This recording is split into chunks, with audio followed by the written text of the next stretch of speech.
Hi there, Glocal citizens. Welcome back to the podcast that inspires a borderless mindset around manifesting a new world. I am your host, Florence Adu, coming to you from Accra, the land of Dirty December and Galamsey. So we have some interesting conundrums that we're dealing with here, folks.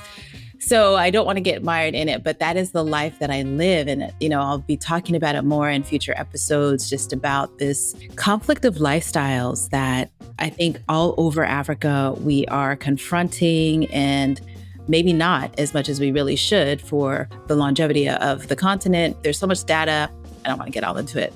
All I can say is it's hot and we are loading for Dirty December. The traffic is beginning to start. And it's unseasonably hot because of, as I mentioned, the Galamsey, our trees. I heard a stat today that in 1 year, what sounds like about 25% of our forest reserves have been illegally mined.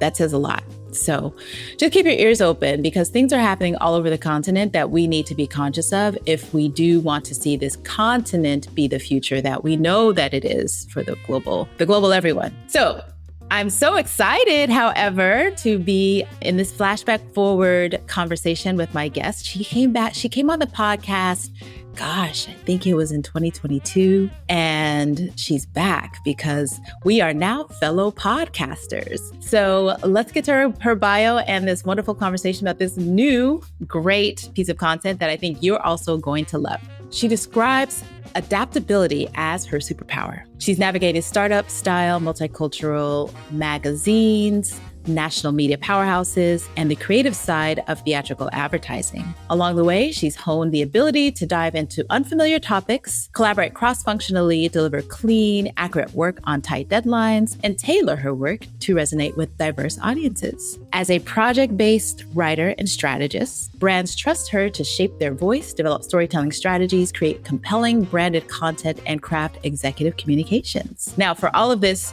there are some really big names associated with this, and I really want you to look at the show notes so that you can dive into her bio and just know that this is a woman who's not playing with the work that she does. This year, she launched Reflections with Baze Mpinja, a sharp, witty podcast that holds up a mirror to beauty and society, exploring what's beautiful, complex, and everything in between. The show goes beyond the trends and product talk to unpack how beauty shows up in pop culture, sports media, and everyday life. And it is a great listen. It's just perfect. Nice sips of information, good production. I love it.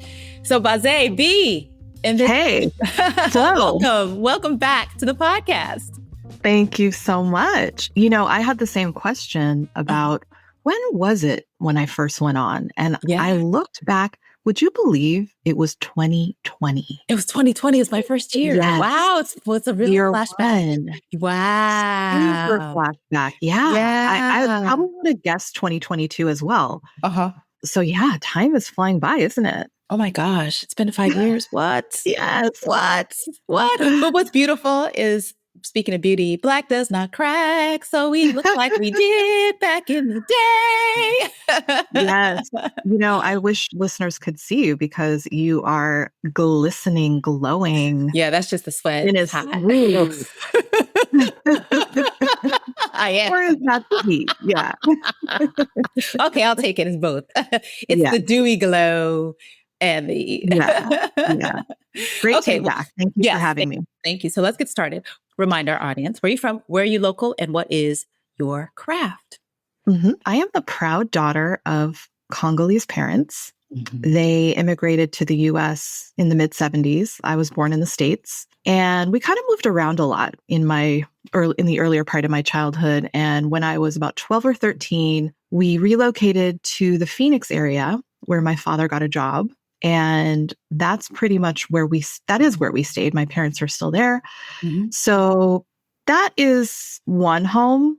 I really consider myself a New Yorker at this point, though, because after over 20 years in New York, you are one. You just are one, no matter where you went. And so recently I moved back to the Phoenix area. So I'm kind of experiencing a homecoming of sorts back to my other home. But I guess to answer that, I would say, it's like, I can't say I'm from New York, but I'm a New Yorker. Didn't spend my whole childhood in Phoenix, but I know Phoenix very well, and it is another home. So do with that what you will.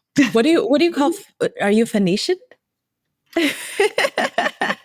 Or Phoenixites? What do they call? What do they call? Phoenicians. They're Phoenicians. Yeah. There's actually a really beautiful resort called the Phoenician Yes. there. But yeah, they're Phoenicians. Yeah. Yes. So yeah, kind of getting acclimated to, over those years that I've been away, I spend time in Phoenix every year, but it's been a long time since I've lived there. So it's very interesting kind of getting reacclimated back into the city and seeing how it's changed. So what is the most exciting change that you've seen since you've come back? Well, I would say it's kind of similar to, I think, many American cities, which is I think a lot of American cities now have a great food scene, a lot of beautiful spaces, some chic and sophisticated places, things like that. So I would say that wasn't the case in like the late 90s, early 2000s. That wasn't the case. Now I think there's a lot more.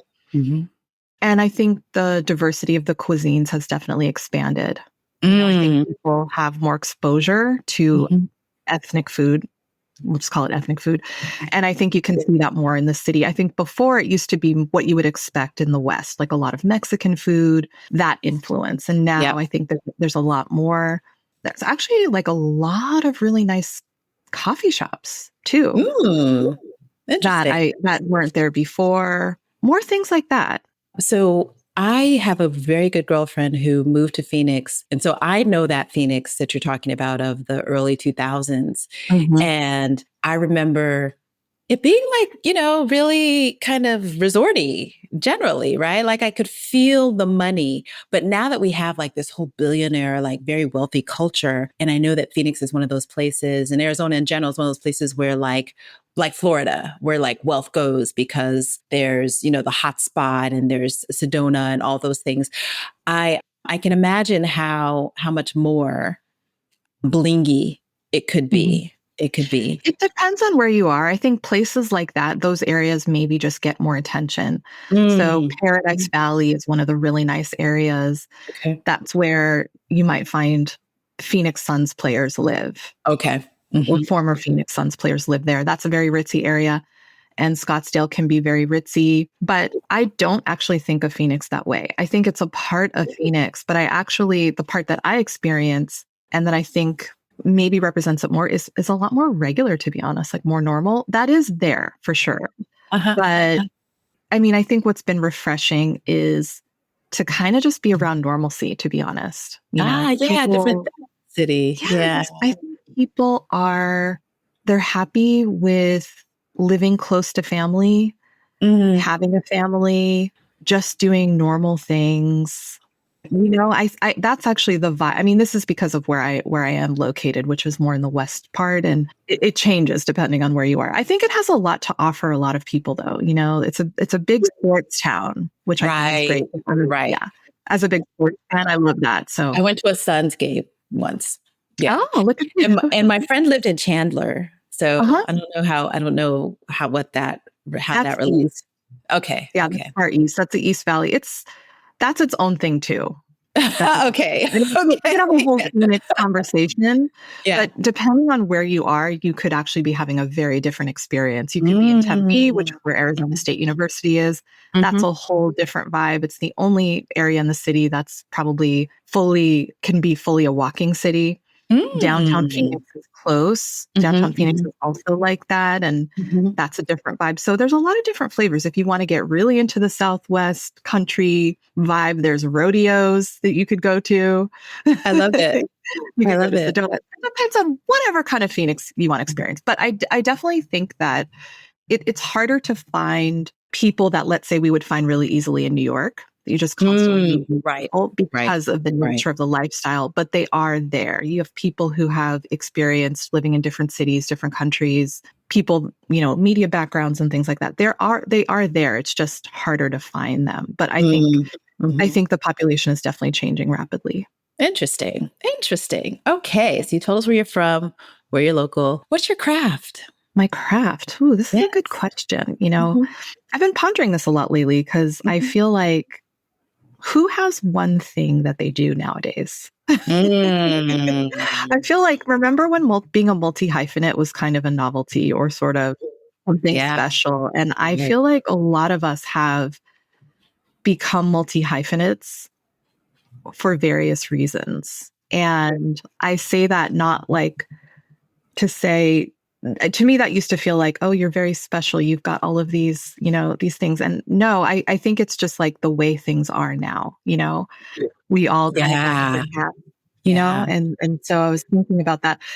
I'm a writer. I'd say just at the core, I would say writer first, because I think even going back to when I was a little girl, that's something I articulated wanting to do as a grown up. If you ask Okay. me, it was a writer. And I did make that happen. And that's still a part of the work I do. The way that takes shape is different. So it could be writing for magazines and websites, which I still do, articles about beauty, profiles, feature stories. That's still part of my work. It could be writing copy for brands. So working on their marketing messaging, their emails, their product pages, naming products, influencer invites, copy. It could be internal communications, helping to revise or shape internal documents. One new thing I've been doing since we last spoke is working on speech writing, like with executives, which I really, really love. Wow. Which kind of segues into the podcasting thing, because I different times realize I really like to write for the ear. Like I like to write things that are going to get said aloud. Yes. And I've had and this could be scripts, it could be like a video ad script or something. But yeah, I really enjoy that. And now, as you mentioned earlier, I have a podcast out in the world that just came out in September. So it's a baby. Yep. Brand new baby. Yep. And it's called Reflections. You described it perfectly. And it's something I've wanted to do for a very long time. And I was able to meet this fantastic producer named Emma in a workshop that we both took earlier this year. And I shared my pitch for the podcast in this workshop and surprised by how well received it was, because the other people in the class they weren't really who I thought the demo was, or I didn't think they would get it. They were all like more serious news people already in the podcasting world. I was very nervous to actually share it. And they really responded so positively to it. And I was like, okay, there's something here. Yeah. And Emma and I connected after the class and got to know each other, just like different conversations over Zoom. And then late this summer, we decided to partner on the podcast and make it happen, because she has all the skills I don't.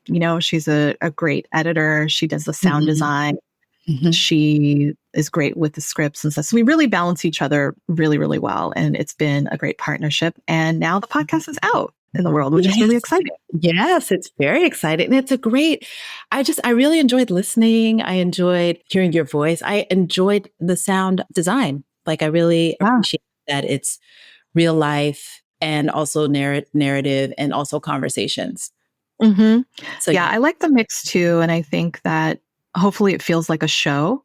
Yeah, exactly. And kind of gives you that feeling, kind of brings you inside and that it's intimate. But through all of this stuff that I mentioned, ultimately what I've come to realize is what I really love is storytelling. And in this modern world, there's so many ways to be a storyteller.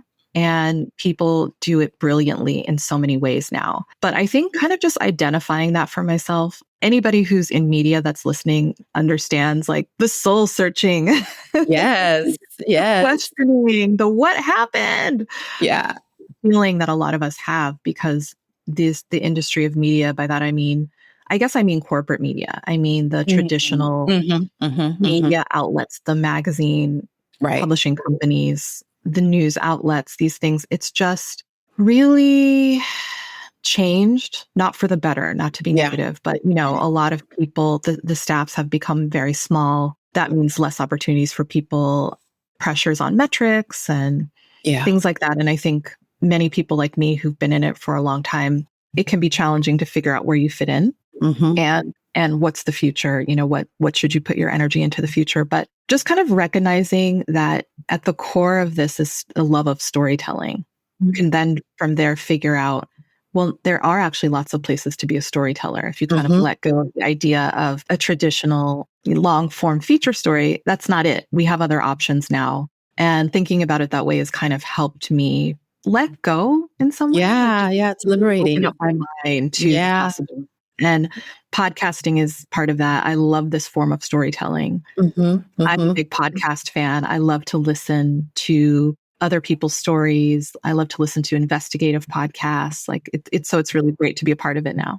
Yeah, I love it. I love it. So I wanted to go back to the different ways of writing that you have engaged in throughout your career and how you kind of get your mind into pairing and I guess just producing for the different audiences that are necessary, right? Because oftentimes people are like a poet or they're a journalist or they're some kind of and so a lot of, beauty has been a large focus of your work, but obviously now you're also expanding that. So when you're thinking about all the different ways that you've been a writer, what are some of the tools and techniques that you've used to kind of get in the zone? Or is it just a job? Like where do you draw inspiration? What are some of the ways of that writing?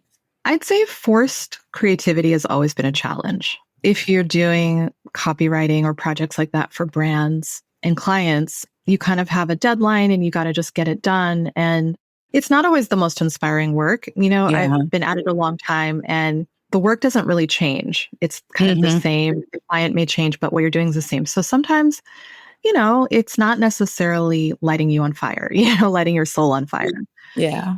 I think it's just starting. I think the blank page is one of the hardest things. And then I think just forcing yourself to just start typing something. And the further you get into the assignment, then you find your groove. And then you can always come back to the beginning and fix it, edit it.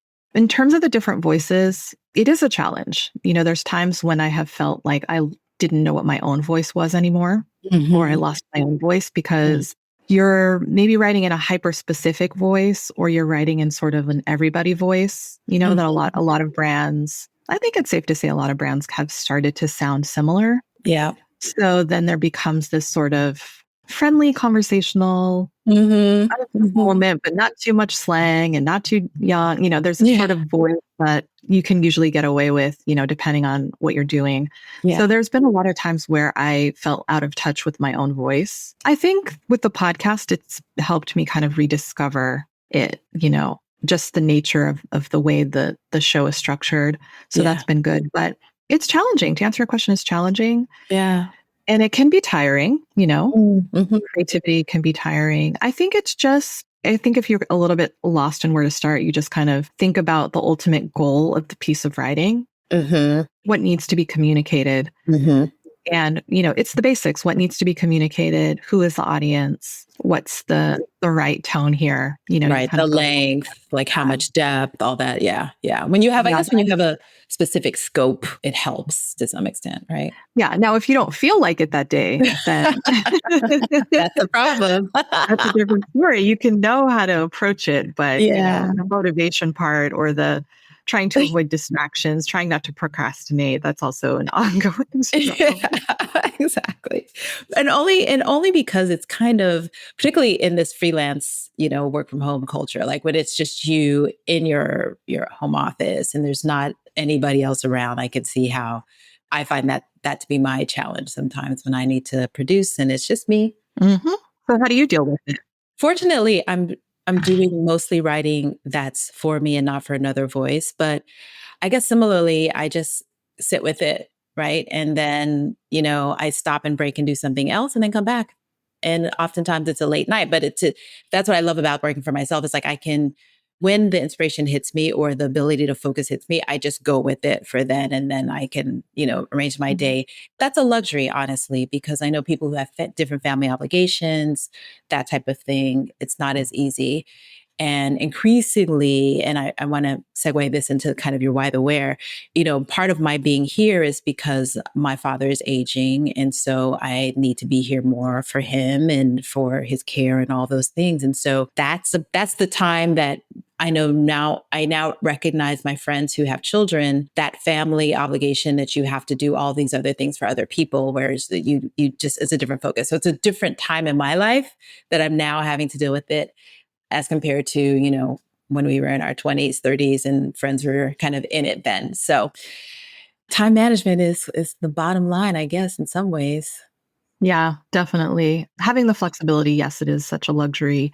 And Mm-hmm. I think many people, there's the time managed, but then there's also your mental space, your mental Mm-hmm. state in the moment is kind of what you're getting at is we have these things competing for our attention, sometimes things that seem to matter more than the assignment at hand. And Mm-hmm. it can be challenging to kind of like set that aside for Yeah. those hours and just bang out the work. Yep. That part. Before we get into the podcast a little bit more, there is the why, the where. How did you come to now be living, working, and playing back in Phoenix?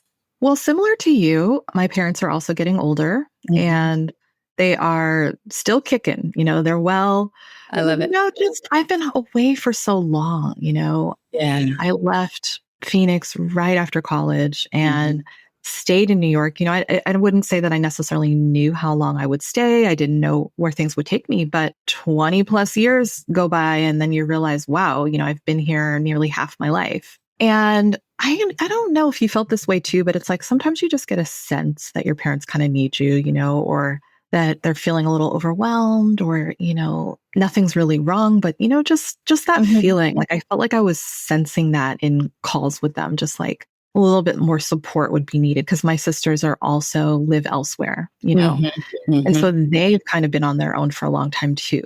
And when I moved to New York, it was really a gut feeling that I had. I had exposure to some East Coast people by going to a leadership conference when I was in college. I went 2 years in a row. It was in Virginia, and that's kind of how I got to feel like I think I would connect with people on the East better, and that's where I want to be.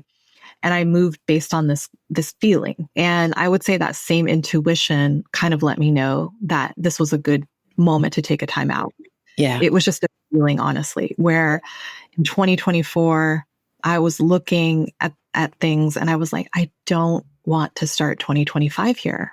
I still my people are here. I love them. I still think it's the greatest city, but I just was like, I just don't want to. I feel like I just don't want to be here. And because I didn't really know where to go, like it wasn't like I had this other city in mind or another plan. I just felt that maybe some time had passed because I was waiting for that aha moment. So maybe really maybe I should have left 2 years prior. I don't know. But it's sort of like I think I was waiting for something. Yeah. And last year I realized, you know what?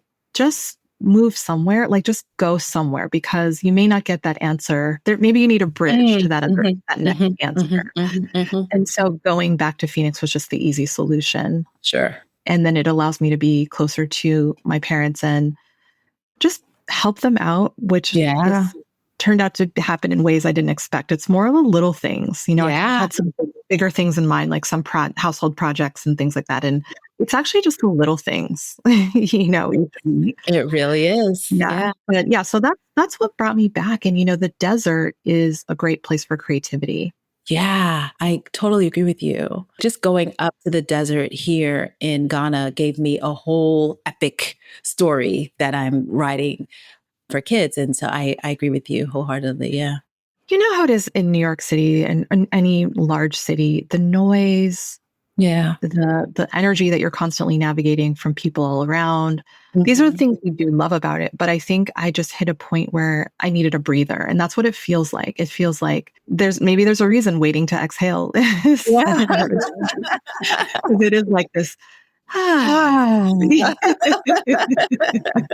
Yeah.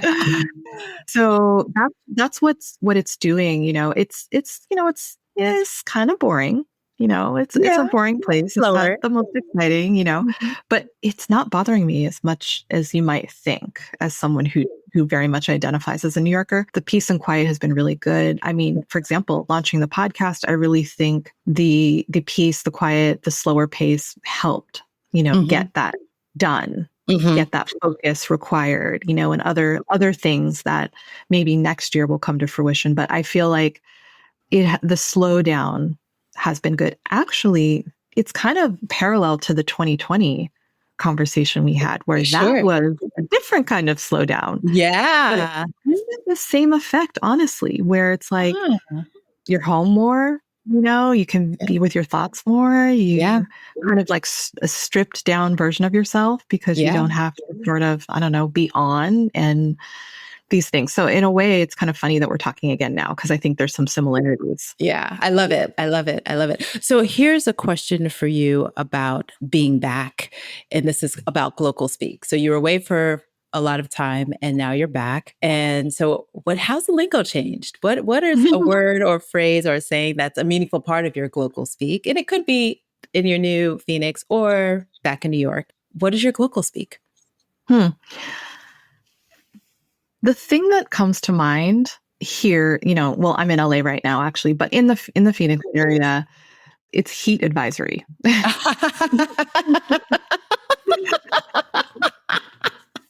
Self-explanatory. Oh, Yeah, yes. it's a thing. The temperatures are really extreme in the summer, Yeah. and Yeah. it's a crazy heat that people will say, "Oh, it's a dry heat." You really don't get it until you've experienced 110 Yes. plus what it actually feels like. So it can be really dangerous, obviously. Yeah. So I feel like just all summer. I mean, it's funny. I was joking with my mom this past summer. I was like, don't people get it? Because it was like every day they're like heat advisory in effect.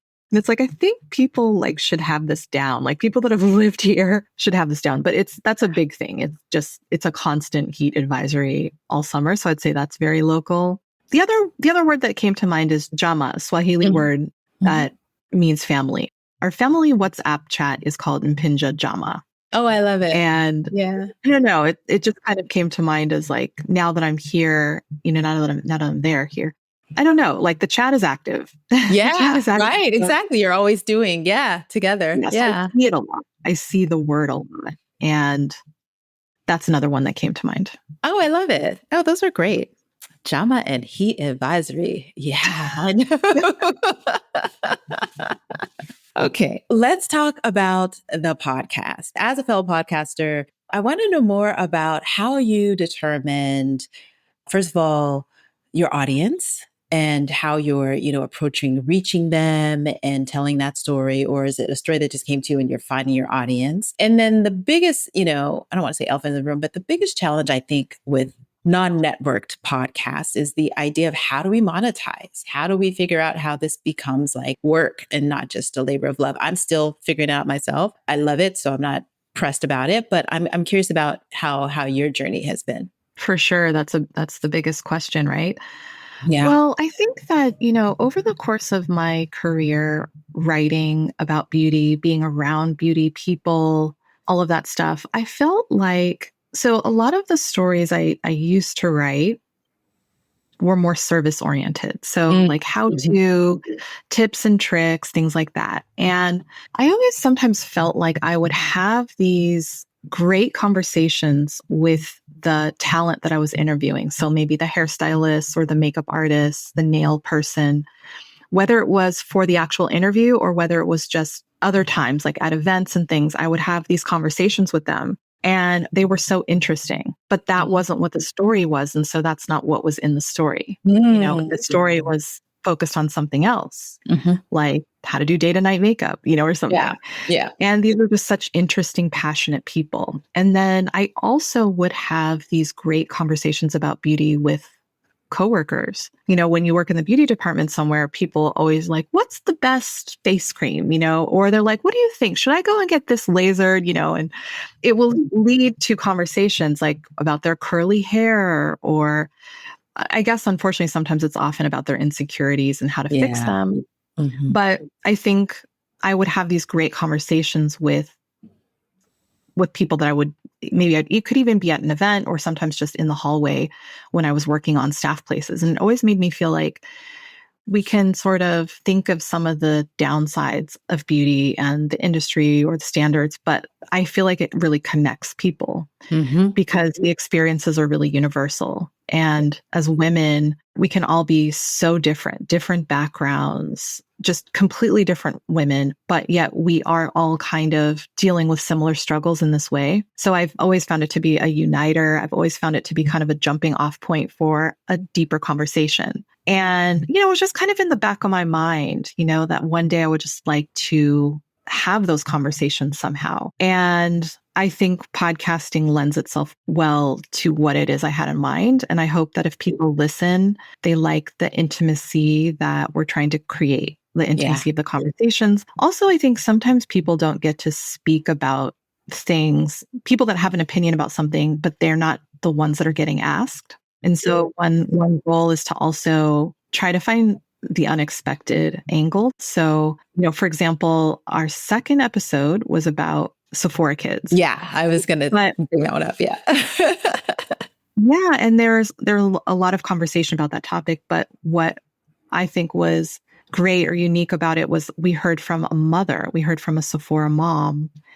And then things kind of go in an unexpected direction, throughout the episode. I don't want to spoil it because I hope people, if they want to listen, that's a great one to start with. I mean, all of them are great to start with, but that one kind of stands out in that way. So I think just there's more to it. I think that the limits of print publishing or digital media, it kind of like, I think this podcast like just allows for more. More to be added to the conversation. That's it. I think what I wouldn't want to do is just put more of the same into the world. I think there's so much great beauty journalism out there. And the challenge is to find another way to contribute that adds something. That's really the goal.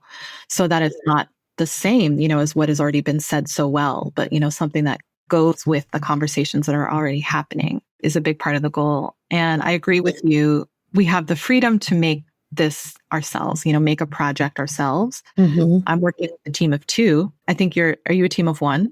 2. I'm a 2. Yeah. Yeah. So it's really hard because just making the podcast is a lot of work. Exactly. So yeah, that's the question that we'll be trying to tackle when we take a little break, as the year winds down. So yeah. So I like how I think I get the sense that you're doing it as seasons, right? So you're as opposed to like, I committed myself to weekly for the most part. So going strong with that. And it's a lot, but I love it. And so that's why I continue to do it. But what I love about how you're approaching it is because you're telling stories that are very much like, it's like reading an article, listening to an article. And so that's what it's like, oh, I love this. I love how it's covering so many different perspectives and then also putting you in the place that it is. And then it's also touching on the kind of intergenerational concepts and ideas. And that's why that particular episode, really, I have friends that are kind of in that space. And that's why I asked a question about audience, because I was on the plane, and I think you can relate to this. I watched, and just like that, the most current season, right? And so I think we were all in New York at the same time when Sex and the City was on its rise, and that was us, right? So that was us living that life, living that New York life, and just like that is now us at this new age, right? So it's as though the story has like traveled, and so many things don't travel and age well with the characters, but this one really did. And so the stories that they're telling resonate with me, but I wonder if they also are resonating with a different generation. And so that's why I'm just kind of wondering, when you think about your audience, there's something in it for everyone, but do you see it as like, I know that my audience is kind of like a little bit of the PBS geek to some extent, right? So someone who's watching informational stuff. We love a PBS geek. Right. Exactly. I say all that to say is, when you think about your stories, are you thinking intergenerationally? Are you thinking about how would it, quote unquote, sell, and to whom? Yeah, I think it maybe could be organically intergenerational because the producer that I'm partnering with is younger than I am, much younger than I am. So actually, I think what's great is she also doesn't know the beauty industry. It's been new to her that's as awesome. we go. And so I think the balance of perspectives is a strength in this partnership. Yeah. And some things really surprised me. For example, the latest episode, I'm not sure when this will come out. We'll say episode 5 is about how AI is affecting the modeling industry. And I spoke with somebody that I've known in the industry for many, many years. And so we were reminiscing a lot about the old days with publishing magazines, Backstage Beauty. And I did not realize that the younger generations love magazines too. And like love all the sort of like behind the scenes tea. And I said, Really? yes. And I said to Emma, I was like, wait, I thought that magazines, part of why they were sort of struggling is because the younger generations were not interested. Uh-huh. And she said, she said they didn't have a choice, that they were sort of taken away or, changed to the point where they're not what they used to be. And, but she was like, it sounded to me as though if we could have the same quality, like the size, remember those like Yeah, huge the thick Czar 300 plus Harper's. pages. Yeah. If we could have that again, it seems as though the younger generation, despite social media, despite the Yeah. internet, despite all these things, would still be into it. And that was very surprising to me. But Wow. yeah. Yeah. I mean, it was, that's like, it makes sense though, because a picture book never goes out of style. Mhm. Right. And that's Well, exactly kind of what they were. Like they're elaborate picture mhm. books and you get to touch it and see it and look, and it's not on a screen. Mhm. So, wow. Maybe the issue is that we always think of things as either or, when in Mhm. fact they all go together. Just Yeah. because you like video content, just because you like 15-second video content doesn't mean that you wouldn't sit for an afternoon with a huge magazine. Right. So I'd say, in a way, to be honest, I'm excited about learning who the Sure. audience is. Yeah. I Yeah. certainly have people Yeah. in mind, Yeah. and it could be industry people who Mhm. get it. They totally understand where I'm coming from and why the topics are the way they are. Yep. But also people who actually just aren't really that, like, haven't really been deep into the beauty stuff, but they're intrigued by the topic because really ultimately it's kind of about how it affects our lives. Mhm. Even if Mhm. it's not think Mhm. about it, but it is Mhm. affecting your life. Yeah. And so the show is meant to examine the ways that beauty is impacting different things like media, Mhm. sports, pop culture, just Mhm. everyday life. Mhm. So I think it could be a more diverse audience than maybe I originally imagined. Yeah. But Yeah. I hope it can just suck in all kinds of people. I think the best stories Yeah. will just grab you. I love when I'm reading a really long story or maybe watching something that has nothing to do with anything Yeah. ever Yeah. in my life. It's just Yeah. nothing at all, but I'm so into it. I think that's Yeah. really good storytelling. I hope Yeah. that we can achieve that, most of the time, some of the time. So we'll see. But yeah, it's certainly thinking about it. And I think the more information that we can get to analyze, it'll help. But I think really that I think the way we promote it is more the focus. I don't know that we need to change anything about it. I think it's more how to reach people, Mhm. how to get them to know about it and how to Yeah. get them listening every time one comes out is more. If you have any secrets to share, because you're like almost 300 episodes in. Just incredible. Yeah, I Congratulations on am. that. I am. And, the analytics behind my hosting platform are, apparently they only capture so many of the, they kind of give you this global-ish, but they're not as, they don't give you as detailed a breakdown of everything. And I used to get pretty good data from Google Podcasts, but Google Podcasts is now rolled into YouTube. So then I don't have as much. Maybe I just haven't checked recently. But yeah, I'm pretty impressed. It gives me my global reach. So that's a nice thing. So I know what's going on globally. And I think because I focus a lot on Pan African stories, and podcasts in this region are, interestingly, a little bit more of the video podcasts. I definitely see that's why I ask about audience and targeting, is because needing to be on different platforms to reach this audience is a whole different story. So tips I would say is just the audiograms are great. People love them.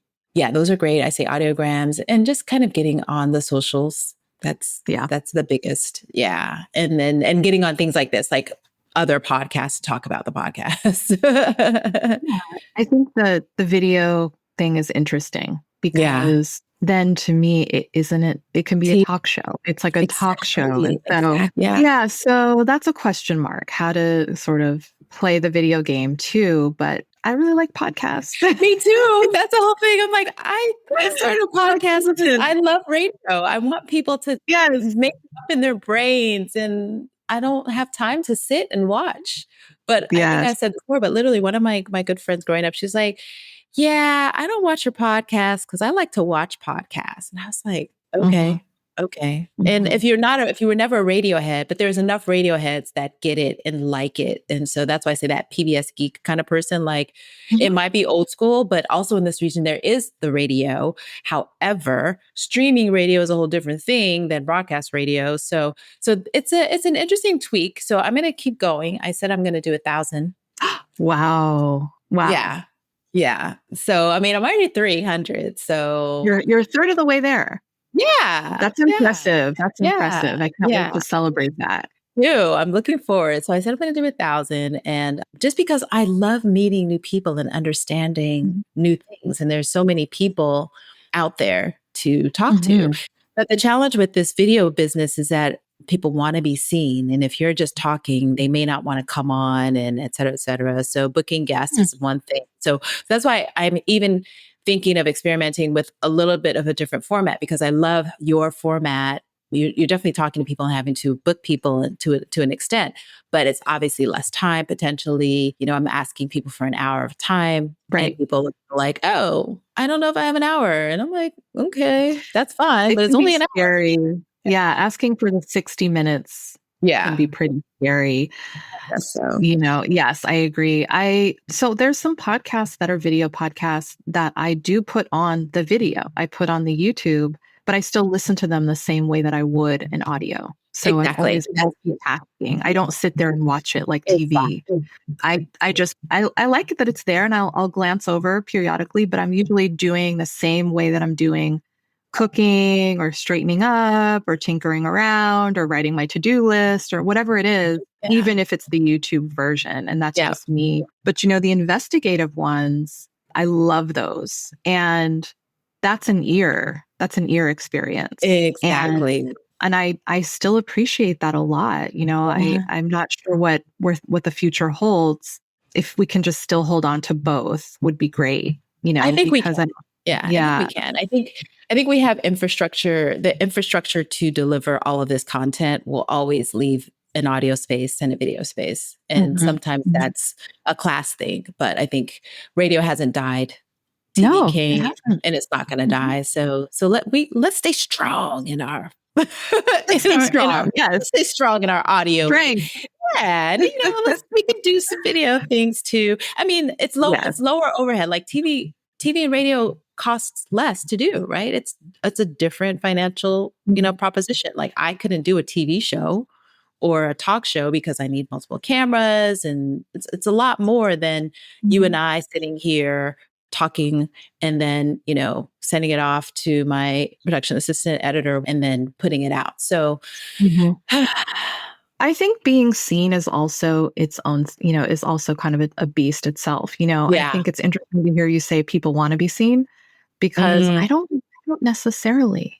Right. I don't. I feel so much more comfortable knowing I'm not seen. I feel like I can just not worry about if I look weird, if this is a bad angle, is something off with my hair, or did I pick the right outfit? And like I'd much rather just get into the conversation like we're having, and not worry about anything else, and just like really like actively listen to you and respond and let the conversation flow, and not, you know, like we're here cackling. It's not necessarily cute, you know, like, I'm like, you know. No, I feel it's true. That's so true. Yeah. More free. Yeah. Especially because we've known each other so long. Yeah. Rolling up. We won't discuss what I look like. Listener, it's a good thing today that don't listen to her. It looks fine. She's a beauty. She's a beauty person. Come on now. All of that to say, for me, I mean, I also joke that like I think I'm too comfortable looking crazy, to be honest.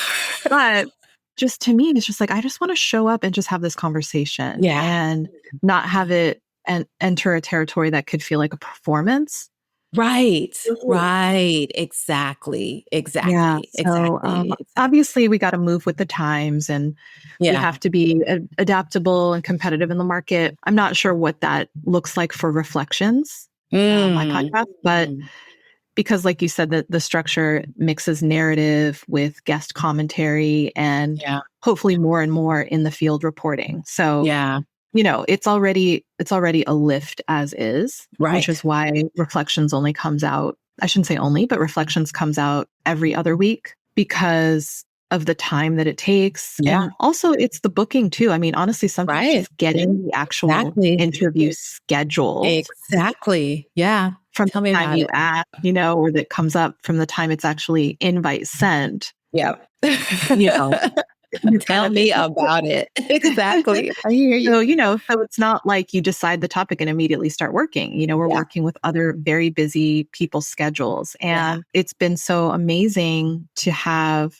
that people want to come on. Every time someone says Yeah. yes, I'm like, wow. Yes, exactly. Yeah. It's Even really 300 great. in, I feel the same way. I'm like, yay. Yeah. Yeah, it's like Yeah. that's a win. That's a win in Yeah. itself. A yes is a win, and then also for them, coming on a podcast versus maybe an email interview, which is sometimes the norm if you're talking about a Mm. digital story or a print story or a Yeah, quick that's phone true. interview. Yeah. A Yeah. podcast is a bigger ask of them, and then when you want to add a video, to me, if you want to add video, that's even more. Because Yeah. now they have to present themselves a certain way in all of these things, like you mentioned. Right.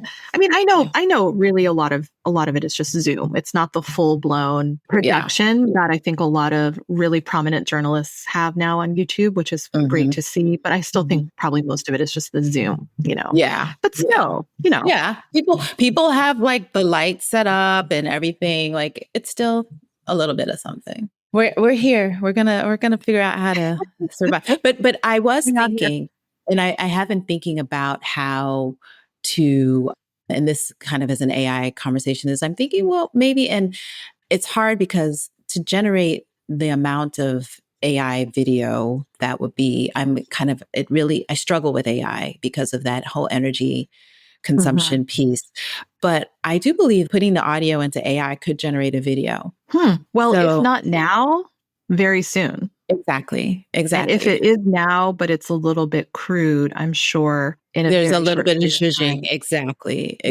Exactly. That's an Exactly. interesting thought. I mean, I've also read about how AI is a threat to podcasters and content creators Yeah. because some companies, I think, are already scraping data. Yeah. I don't fully understand the tech part of this, but basically taking, on YouTube, I love YouTube, and there's so many educational videos on there. You can learn anything on there, and that's why I love it. But the thing about education is if you're trying to learn something, there is kind of a set way to do it. Let's say you're doing some home improvements and you want to learn how to install a sink. Well, there's a certain way to install a sink, and that's that. So someone else can come along and just take that because the information is the information. Yeah. And I'm hearing that this is something that's happening or beginning, stuff like that. In terms of podcasts that kind of hook people with the host and sort of like your connection with the host, I don't think an AI host is going to give you the same feeling as a human. Exactly. Yeah. But these are things we do have to think about. I think when Copilot came out, they were talking about Copilot podcasts and things like that. I'm like, who wants to listen to a Copilot podcast? Like, what? That doesn't make any sense. And they really try, but they sound like, I mean, there's some benefit to creating a conversation that helps to educate someone, right? So it's a conversation about something, but I don't know. We're just in wild times right now. It's the wild west. We're really, really kind of, caught in this transition. And we really just don't know. There's so much that we can't see, and can't really imagine. Just like with social media, I'd say most of the platforms, the way they're being used is not what the founders intended at all. It's the users just took it and made it something. Yeah. And sometimes those things evolve too, but it's kind of like, that's what makes me nervous about AI is we just don't know. I still really hope that there's a lot of focus on the negatives. I really hope that there are positives that we can't see right now. I hope there's some good things that emerge that right now we don't know. I hope that's my biggest hope. It's not all our worst fears coming true, but maybe some unexpected nice things that we weren't able to predict. I mean, what I can say that I know are some really good positives are definitely in medical sciences, in disease research and predictive, like in oncology and all those kinds of like real hard, like science in the medical industry. I think helping doctors to detect and look at repetitive types of x-rays and files and tests and things like that, I think that that's definitely a positive. Like, I think there's definitely a place for a system with, but at the same time, it really is a tool. So the positive is like really using the tool, like we use hammers, like the hammer, it works. Just use it. Interesting way to look at it. Yeah. So that's my thought. And maybe customized treatments, on that front with the medical. Yes. Maybe much more customized to your DNA. Exactly. That's exactly it. That's the research that one of my past guests was talking about. They're building out a full-on database that is all about how do we get this customized data so that we have all of the genetics that can help us to predict and treat for a customized treatment. So there are positives. So I want to ask you about your mindset hack. How are you hacking your mindset these days? Ooh, am I? You kind of said something actually that I related to earlier, which is even more, it's actually related to AI. It's related to all of the content that we've discussed so far today. Yeah. Our ability to focus, is just under attack.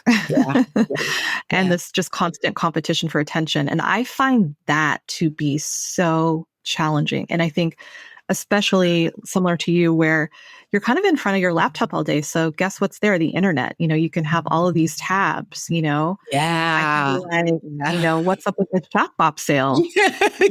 And following my basketball team and what happened with the Congo soccer match yesterday and the voodoo, I get, it's so easy to just really, or the texting and trying to keep up with friends and things. So I find all that really hard. I think a mindset hack that I have sometimes is, you mentioned like stepping away, like when you find like you're just like, your mind is just all over the place. You can't get started. You can't find your way into the assignment or whatever it is. Instead of sitting there and wasting 2 hours sitting there, sometimes I just stop and I go do something so that I feel like something got done. So if this is a useless hour and a half or 2 hour, whatever, an hour, something got done in that time. So whether it's just washing the dishes, throwing some laundry in, some other correspondence that I could check off the list or something like that, even like doing my nails really quick, just something so that you're kind of taking your mind away and coming back, which is sort of like a reset of sorts, like a fresh start. And then you're also not just like wasting time across the board, because it's like if you lost this certain amount of time on work, that's then cutting into maybe this other time you had set aside for tasks. So at least something else is getting done. So you can sort of feel like you're not ending the afternoon or evening like, oh my gosh, this was such a waste of a day. At least there's something that you got to check off and hopefully maybe just ease your anxiety for a little bit. And make a sandwich, go heat up some soup. Exactly. I don't know, So I'd say that's one of the things I do sometimes to help mindset, to help reset. I got it. It's great. Is that what you meant? Yes, absolutely. Yeah.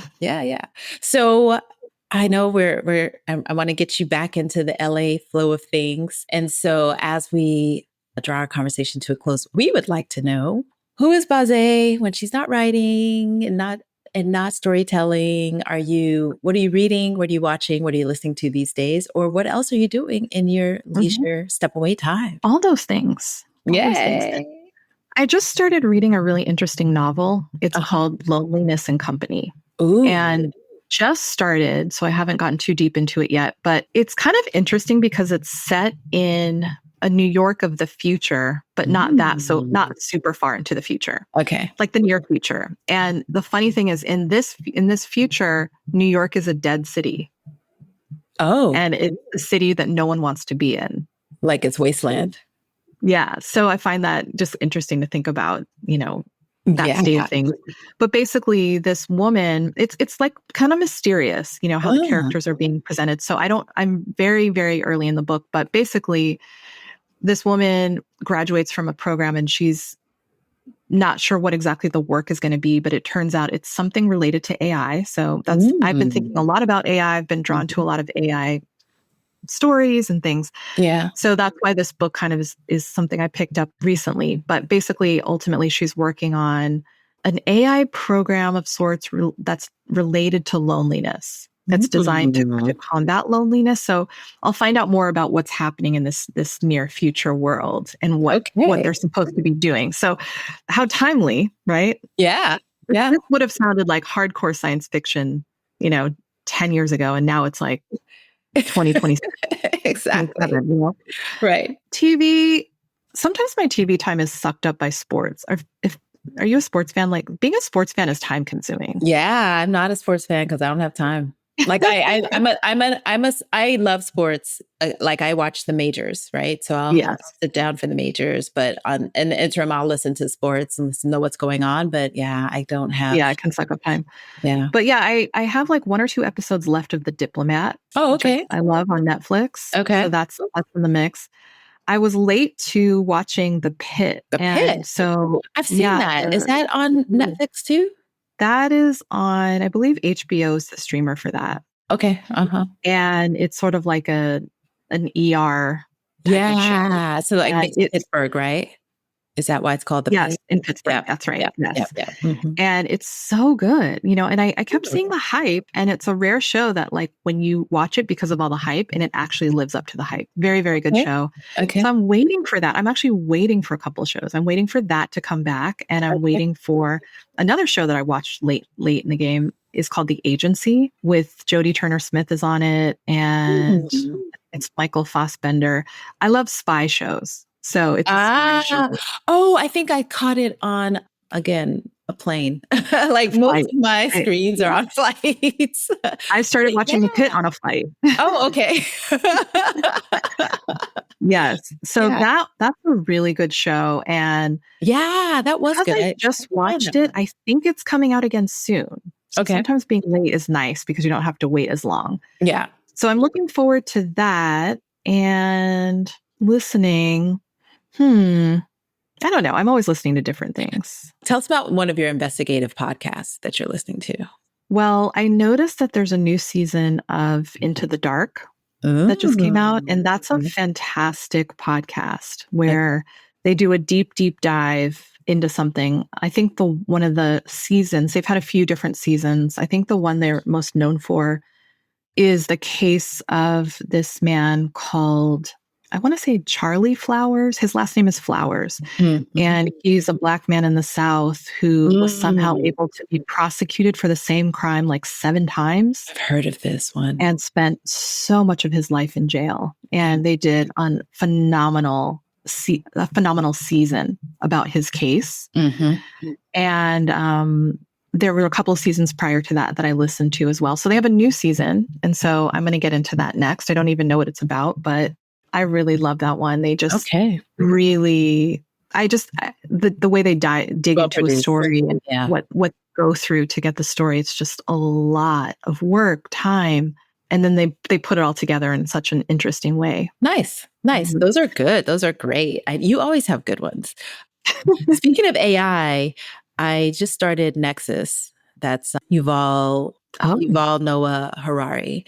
So that one is about AI and whether or not, kind of bridges the gap between first humans and AI and like where we're going with that. So it's not science fiction, but it's like a survey of human existence and where AI sits in that. So I just started that one too. So interesting. We'll have to compare notes on our AI. Yeah. My dad is like also very obsessed with AI. So we chat about it a lot. I'll tell him about the book. I think everyone's just trying to figure it out, right? Yeah. We're trying to sort of maybe prepare as best we can. Yeah. I have my own. I mean, I think the business of it is where we're struggling the most, right? Because the business model for it is where the oppression could potentially be. And so that's why I'm curious about how this book covers it all, but we shall see. Yeah, I'll have to check that one out. Yeah. Baze, this has been so awesome. It's been so great to see you. Yes. You too. Thank you so much for having me back on. Maybe we should just do it like every 5 years. I know. Yeah, let's just plan it. Let's plan it. But let's see. Let's make sure to spend time between then. But yeah. Yes, for sure. Yeah. But thank Yeah. you so much. And, again, congratulations on 300 episodes. That's enormous accomplishment. And Thank you. Thank so, you. so amazing that you've kept it up and just gotten better and better along the way. And Thank can't wait you. for that 999th. Yes, me too. And I can't wait to episode. continue to listen to Reflections. I love it. Keep coming with the stories. It's great. You're going to be great. Thank you so much. All right, Glocal citizens, this has been another episode of the podcast. You can catch us Tuesdays with new episodes at glocalcitizenspod.com or wherever you get your podcasts. Please do like, share, give us a review. We love to hear from you. And check out Reflections. We have a new podcast alert. Check it out. Let's give some love to our guests. Please, let's do that. It's always a good thing. You can find all the links in the show notes. And until next time, folks, bye for now.